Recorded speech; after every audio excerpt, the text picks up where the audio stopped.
Our project explores two different states of mind and how these states affect our emotions. We created a linear environment that transitions between two opposite experiences of grief and love.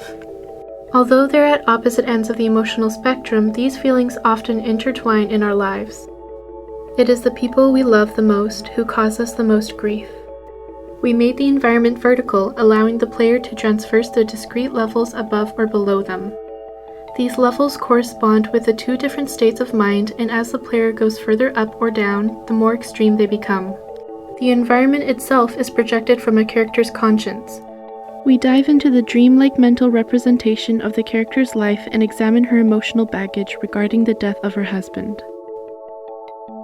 Immersion is being present in another reality that takes over all of our attention. Our project focus is on imaginative immersion, where one becomes absorbed with the stories in the world or begins to feel for or identify with a game character. Love and Grief's immersivity derives from the player's need to explore the environment in order to progress in the story and the curiosity over what kind of animations may be triggered.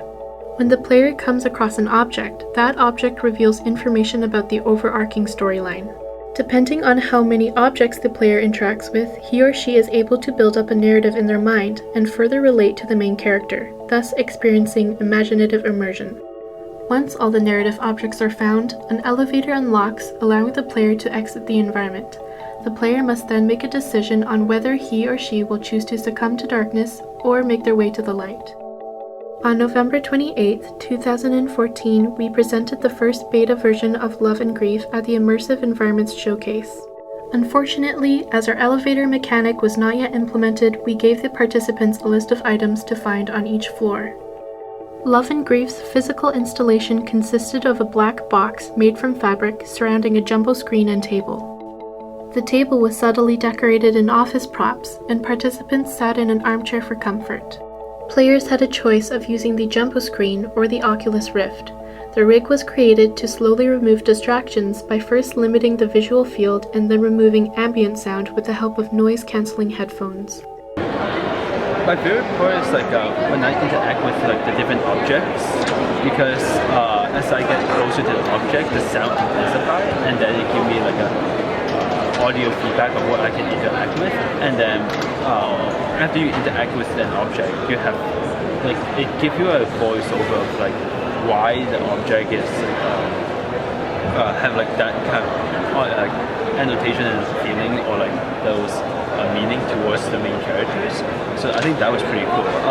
The most memorable part that I remember from the game was that when I interact with the calendar, and then when I turn around, there's black man figure there, and then it just scared me. I was like, whoa, really? I think in some floor the interaction is really good. When I picked up the rings and also the umbrella, some very beautiful sceneries come up, appears they are not there before, and it's a surprise for me.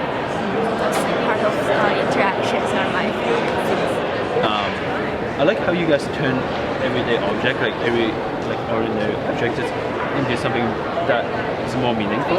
So when you interact, you actually have a deeper layer of meaning, whereas just other game might be you interact and then this happens and that's it, right? But this one is actually have an impact of the environment and the surrounding around you. So that's really that adds extra layer of meaning to the game, which is really cool. The dream part, from reality to dream, the transitions were really good. When I went to 5th floor, I wasn't expecting those dreams. I thought it was just going to be a couple of things together. 5th floor was really nicely done. For the future version of Grief and Love, we would limit the project scope. We noticed our project scope was way too vast. Initially, the project size seemed fine in the ideation phase. However, while developing the prototype, we started to realize it was way too much work to create 5 floors in just a couple of weeks. As a result, we were not able to implement everything we had hoped for, like the elevator mechanic. We would have also liked to do some more user testing before the showcase.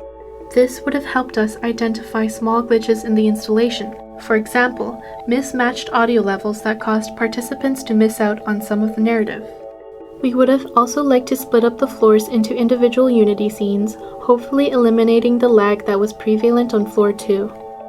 Overall, Love and Grief aims to generate a user experience through exploration of subconscious feelings where the participant relates to the character in some way, hopefully reflecting on important people in their own lives.